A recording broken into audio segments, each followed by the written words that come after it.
Last week, House Republicans pulled an all-nighter and passed the one big, beautiful bill. That's the reconciliation package we've been talking about for months and working on for months.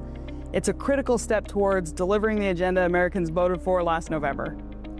Big thanks to President Trump, who helped us find consensus and get this across the finish line.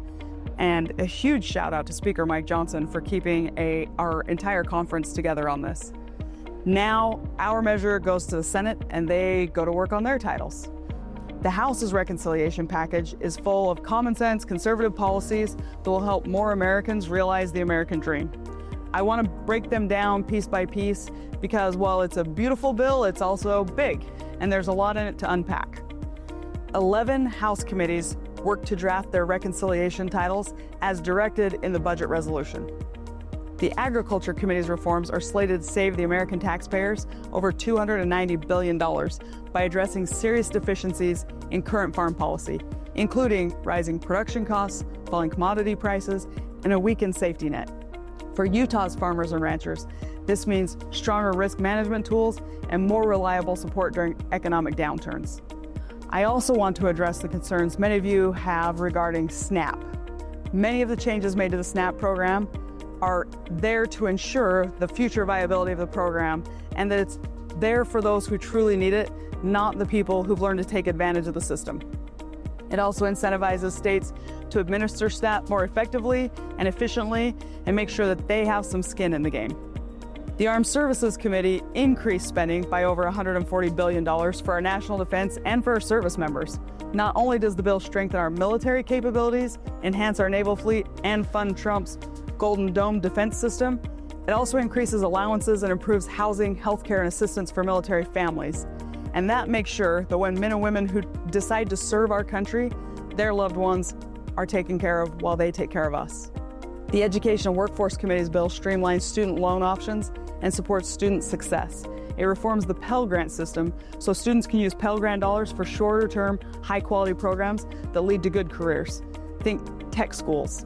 These reforms will also help close loopholes that allowed wealthy families with foreign income or large amounts of assets to still receive Pell Grants, ensuring that those dollars go to the people who really need and rely on Pell Grants.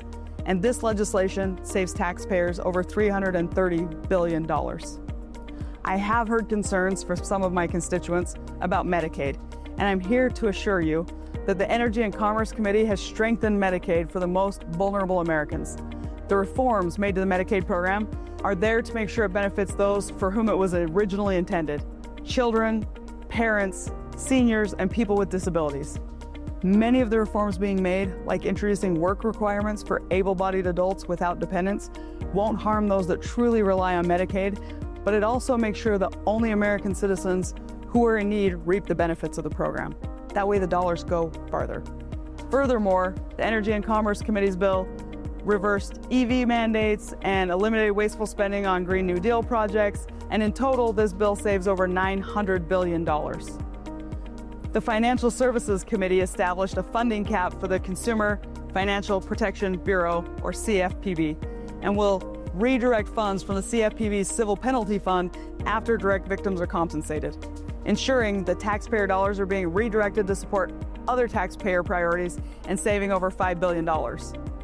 The Homeland Security Committee's title increased spending for border security, something Americans overwhelmingly voted for and something we promised to do. This bill provides funding to build the wall, modernize technology, train Border Patrol agents, and more. It also strengthens the relationships and partnerships between local and state law enforcement officers and federal officers. In the Natural Resources Committee title, that's the committee I sit on, we found over $18 billion in savings, but just as importantly, we also found ways to generate revenue. Our bill reinstates oil and gas and geothermal leases and turbocharges critical mineral and energy development. All of this will make us less dependent on foreign countries and help boost our economy and create jobs. We talk a lot about the savings, but being able to generate revenue is just as important for getting us out of the jam we're in with our debt and deficit. The Oversight Committee's title puts federal employees on a level playing field for retirement contributions and pensions. Republicans are promoting fiscal responsibility by reining in mandatory spending without cutting benefits. It also ensures that employees are contributing, saving taxpayers over $15 billion. The Transportation and Infrastructure Committee is reducing the deficit with investments in border security and aviation security. It also puts electric vehicles on par with gas vehicles, paying into the Highway Trust Fund that maintains our roads. This legislation saves over $36 billion. And finally, the Ways and Means Committee reduces federal revenues by $3.8 trillion and will deliver a pro-growth, pro-worker, pro-family, pro-small business economy by making the 2017 Trump tax cuts permanent. This protects the average taxpayer from a 22% tax hike that would come if we let them expire. It also eliminates taxes on tips, overtime pay, car loan interest if the car was made in America, and provides additional tax relief for seniors. Overall, the big beautiful bill includes $1.6 trillion in savings. It makes real reforms that'll keep spending low and improve government programs. This bill's good for Utah, and it's good for the country. That's what the voters asked for in November. That's what we're delivering on, and that's it for this week's Highlight on the Hill. See you next week.